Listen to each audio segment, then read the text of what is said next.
Biden's infrastructure bill did not go over incredibly well with the public in its original configuration. This led to a number of Democrats even to vote against the bill in that state, leading to Biden initially trying to plead to them to pass this bill for the sake of the American economy, to later deciding that it was necessary to rejigger it from the titanic heights of $3.5 trillion down to a paltry, and might I say thin, $1.75 trillion in funny money spending.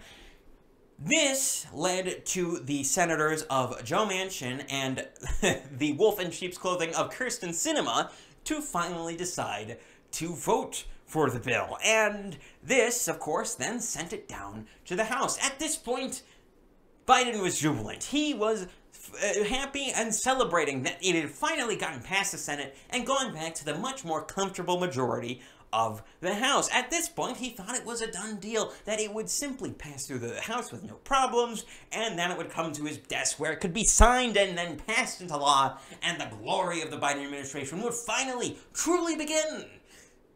But his plans did not go to form, because in the House, there are progressive Democrats, where they have now all decided that $1.75 trillion in funny money spending is just not enough to destroy the entire American economy entirely. They need the $3.5 trillion spending, and if they don't get that, they're not going to vote for it. And they have all decided to vote against this bill, which has left the bill without a majority in the House because of the razor-thin majority the Democrats had in said House. And this has now left Biden between a rock and a hard place, because he was already putting out creepy advertisements about the government caring for people from cradle to grave about this particular issue, with this bill in mind. If he couldn't get this bill passed, then he'd have egg on his face, because, well, the government isn't taking control of all aspects of your life entirely. So,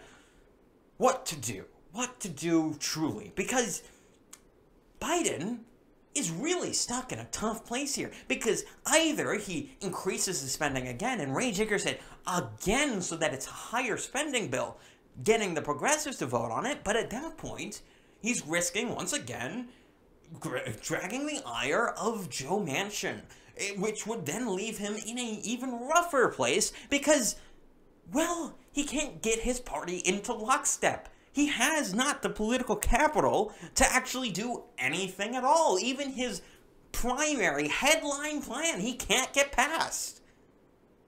And this, where did all this come from? Why? Why would he have such a problem? I mean, he's the most popular president in history. 81 million votes, totally legitimately elected. Joe Biden. Why would he have this problem? Well, if you were paying attention at that time to any race other than the presidential back in November, you would have noticed very quickly that Biden was going to have problems, as I did at the time. You can go check out those videos from around that time where I said many times that Biden doesn't have political capital, even if we accept the election results and as entirely legitimate. He had already lost seats in the House from what was in the term from before he got elected. As well, he didn't gain enough seats in the House to actually become a majority, because assuming you don't count the independents who vote more with the Democrats than Joe Manchin does in the Democratic majority, the Republicans still have more seats in the Senate than the Democrats have. And even if you include them, it's still a tie. It's not actually a majority at all. The only reason it's a majority is because Kamala Harris has a tiebreaker vote. And so anyone could have seen these sorts of problems coming up from a mile away. And in this case, it's not even Republicans preventing these bills from going through, though, of course, they haven't voted on them for the most part. And in this case, if they do, and even on the rejiggered proposal, they should be primaried and left out of the general. You shouldn't vote for them, even if they do get in and don't get primaried. It's not even the Republicans, though, that are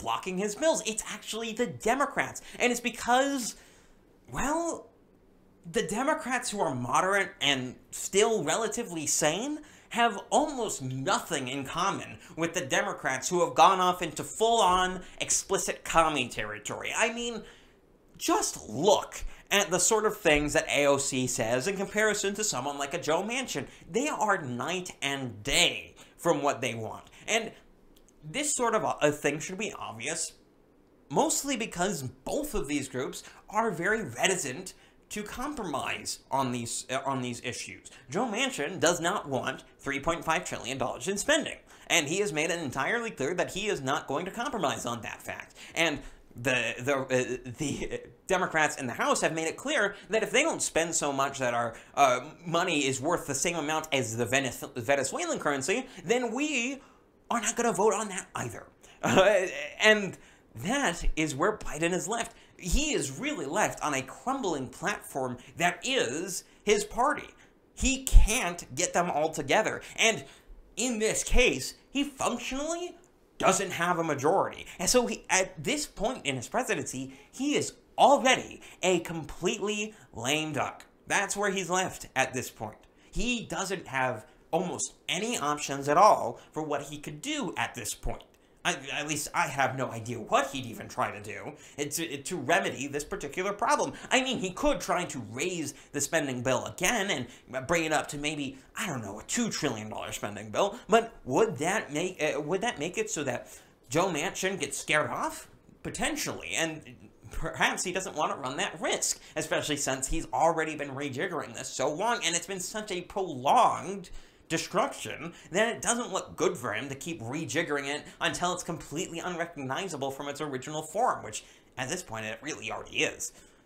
And so that's where Biden's left. He is left with the worst possible situation for a first-term, first-year president that I think anyone's ever seen. And that's not even to mention all of the other problems and the currently existing economic problems that would, of course, only be exacerbated by the passing of this bill. So it's a real tough situation, and I think that's where I'm going to leave you guys off. If you enjoyed that video, check me out on other platforms. I'm on BitChute, I'm on Odyssey, I'm on Rumble, I'm on Brighteon, I'm on Minds, Gab, and Getter if you want to check me out there. BreakingOnTheDaily.locals.com. All of those links are down in the description. You should go check them out. I'm KelKidman. This has been Breaking on the Daily, and I'm out.